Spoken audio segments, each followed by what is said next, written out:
Kenapa harus ada langkah ini? Karena kita sudah paham ya, dari awal saya sudah selalu ditegaskan bahwa tidak ada orang yang tujuan hidupnya mencari atau melihat iklan. Enggak? Ya, kamu sendiri tuh ada nggak sih kamu buka gadget langsung saya mau ngeliat iklan? Ya, bisa ya, bisa nggak. Tapi kayaknya sebagian besar tuh kamu nggak akan mungkin lah untuk ngeliat iklan ya.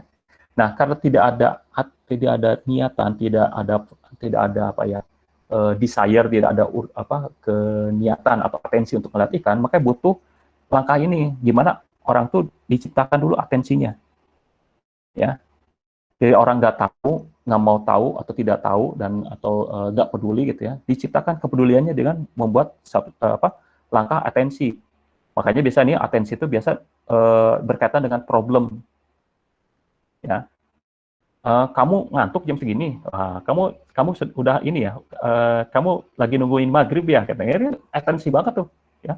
Ya, kamu rindu ya sama azan maghrib gitu kan, itu kan atensi kan ya. Atensi itu boleh itu dimulai dengan problem, jadi mereka perhatian. Tapi problem itu nggak cukup, kamu harus ditawarkan bahwa ada solusinya loh, gitu. Kamu udah ngantuk ya jam segini, bikin serius tapi bikin kamu lebih hilangin ngantuknya, makanya ini ada kopi setiap saji gitu kan, atau Nescafe atau apa ya. Tapi dengan problem, karena apa? Ketika ngomongin problem dia akan tertarik.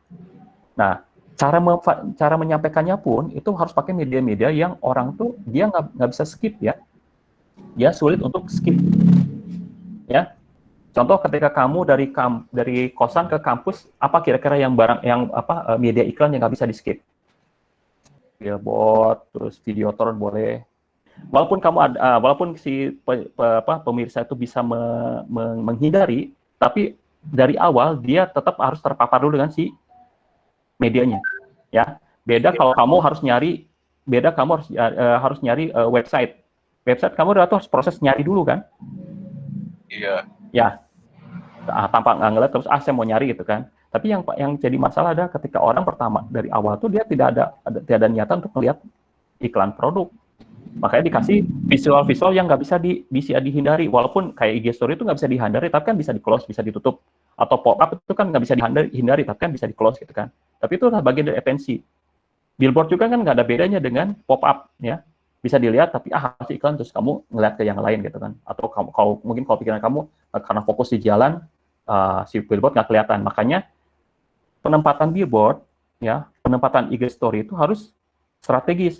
Makanya nyimpan billboard tuh jarang yang di tengah di jalur cepat gitu kan. Bisa billboard simpan di perempatan gitu kan ya. Kalaupun ada yang di jalur cepat biasanya di tol gitu kan. Karena apa? Karena si jalannya kan lurus gitu kan ya. Makanya kelihatan di jauh udah kelihatan gitu. Ya. Tapi penting dari sisi lain, yang penting juga sebagai kalian sebagai desainer, karena ini nggak bisa ditolak gitu ya. Dan itu orang tuh punya cenderung skip gitu ya. Makanya penting untuk membuat ide visual yang tadi tuh yang super itu ya. Makanya kenapa kamu nge-skip si billboard, nge-skip IG stories, karena iklannya tuh nggak keren-keren amat, nggak narik perhatian lah. Kamu pikirin sendiri aja, ide poster yang kamu bikin orang akan nge-skip atau enggak, ya. Kamu rasain aja kalau ini ya dengan visual gini kelihatan biasa aja, tiba-tiba ketemu di jalan kan kamu skip, visual apa sih gitu kan. Itulah makanya penting ada unsur super di dalam ide visual kamu, ya.